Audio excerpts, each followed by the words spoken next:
कुछ दिन पहले सऊदी अरेबिया में क्योंकि कवानीन वहाँ पे जो लॉज़ हैं बड़े स्ट्रिक्ट लॉज़ हैं और मुख्त कोट मिलिट्री बेस पे धमाकों का दौर शुरू हुआ आज सुबह। एमिनेशन डिपो में एक धमाका हुआ जिसके बाद पूरे एमिनेशन में आग लग गई। दूर दूर से धुआं देखा जा सकता है, दूर दूर तक आग की लपटें देखी जा रही हैं। शहर उस ये कैंटोनमेंट एरिया है और कैंटोनमेंट एरिया के इस एमिनेशन डिपो में जो धमाका हुआ है, अभी तक ये नहीं पता कि ये की कोई आतंकी हरकत है या ये कोई एक्सीडेंट है।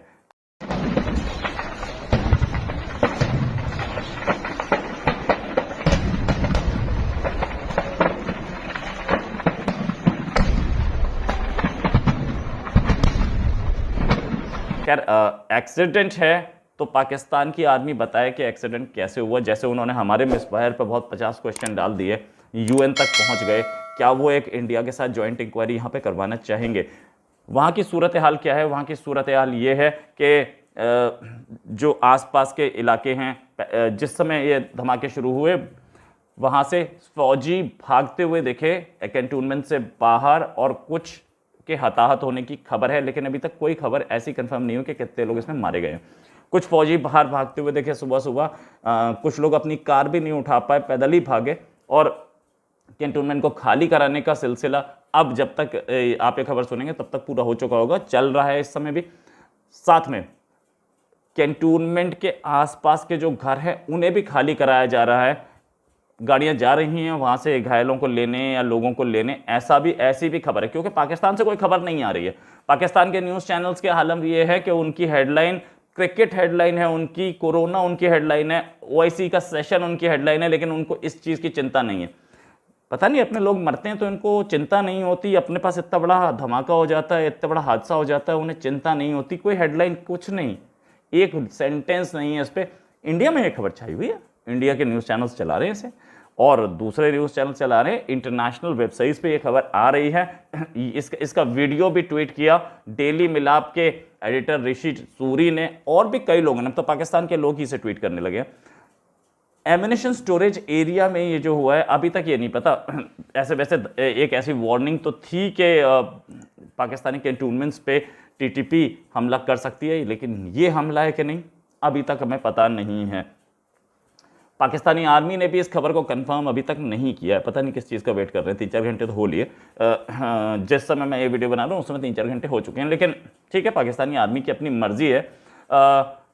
ये जो धमाका है, कोई भी आर्मी अपने स्टोरेज एरिया को बहुत सेफ रखती है। कितने आपको वर्ल्ड के मिलिट्री स्टोरेज एरियाज में ऐसे धमाके मिलते हैं?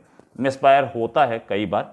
हमारे मिसफायर पे तो बहुत चीखे थे कि जॉइंट इंक्वायरी चाहिए, और यूएन तक पहुंच गए थे। इस बार मैं चाहता हूं कि पाकिस्तानी आर्मी जाए यूएन, कि हमारे उस पर ब्लास्ट हो गया जी, हमारे उसमें धमाका हो गया, हमारा पूरा स्टोरेज एरिया उड़ गया, कई लोग मारे गए। खबर तो ऐसी है कि कई लोग मारे गए, लेकिन क्या अभी तक जब तक कंफर्म नहीं होती तब तक हम कैसे बोल सकते हैं? हमें देखना पड़ेगा कि क्या इसमें असलियत है।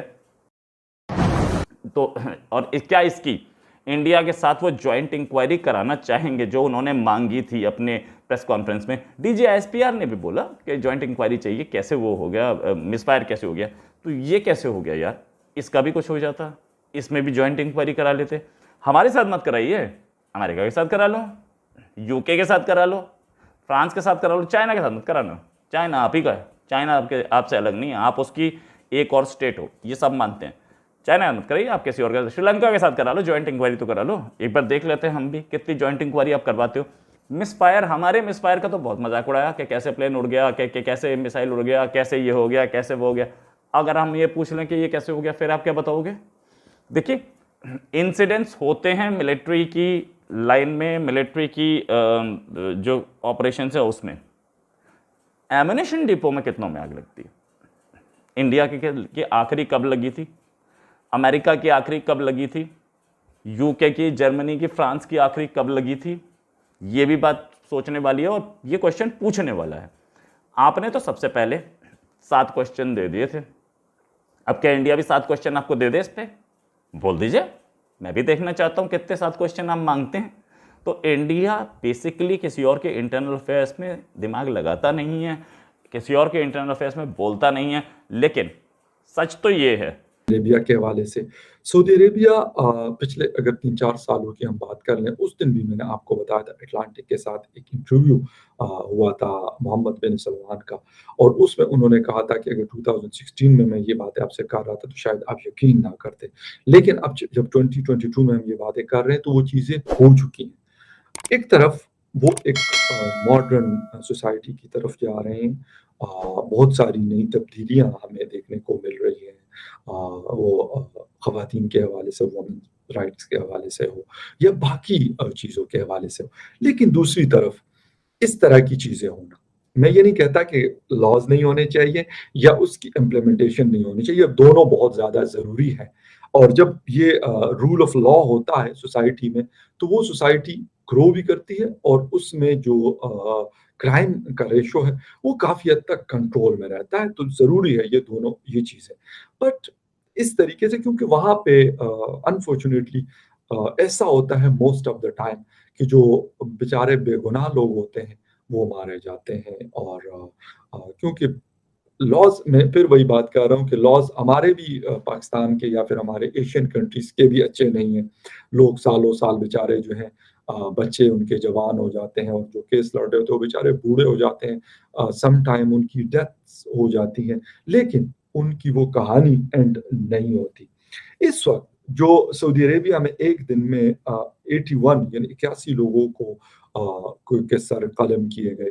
उस हवाले से क्या डिटेल्स हैं? एक तो ये है कि इसमें इन 81 में से 41 लोग जो थे वो शिया कम्युनिटी से बिलॉन्ग करते थे। और ये बाकी जो 40 लोग हैं, ये मुख्तलिफ थे। एक इनमें सीरियन था, 6 इसमें यमनी थे और ये बाकी जो हैं तकरीबन 74 लोग जो थे ये थे अरब्स यानी सऊदी अरेबिया के अपने नेशनल थे। उन्होंने कहा कि ये लोग जो थे बेसिकली ये मुख्तलिफ किस्म की चीज़ों में इन्वॉल्व थे। जिसमें से एक उन्होंने कहा कि टेररिज़्म के ऊपर उनका बड़ा एक सख्त स्टांस है और मेरे ख़्याल में होनी भी चाहिए। अच्छा, यहाँ पे एक चीज़ और थोड़ी-सी आपको बताता चलूँ कि वो सऊदी अरेबिया में जो फांसी का कॉन्सेप्ट है या कानून है, दुनिया में सबसे ज़्यादा इसका जो रेशो है, वो सऊदी अरेबिया में है। अच्छा वहाँ की जो मतलब सऊदी प्रेस एजेंसी एसपीए है, वो कह रहे हैं कि भई इनका जो है ये जो लोग थे, ये बहुत ज़्यादा मतलब बड़े जो क्राइम्स थे, उसमें इनकी इन्वॉल्वमेंट थी और कहा गया कि इनका ताल्लुक जो है वो दाइश, अल-कायदा, यमन के हूसीस और दीगर दहशतगर्द तंज़ीमों से था। अच्छा, ठीक है। इसके अलावा उन्होंने बोला कि ये लोग जो है, जिन लोगों को ये मौत की सज़ा मिली है, वो मुमलिकत में हमलों की मंसूबाबंदी कर रहे थे, जिसमें बड़ी तादाद में शहरियों और सिक्योरिटी फोर्सेस के अरकान का कत्ल भी शामिल है। एसपीए का कहना है कि इनमें सरकारी ओहदेदारों और अहम इक़्तिसादी मुकामात को निशाना बनाने, कानून नाफ़िज़ करने वाले अफ़सरान को कत्ल करने या जिस्मानी तौर पर माज़ूर करने और पुलिस की गाड़ियों को निशाना बनाने के लिए बारूदी सुरंगें बिछा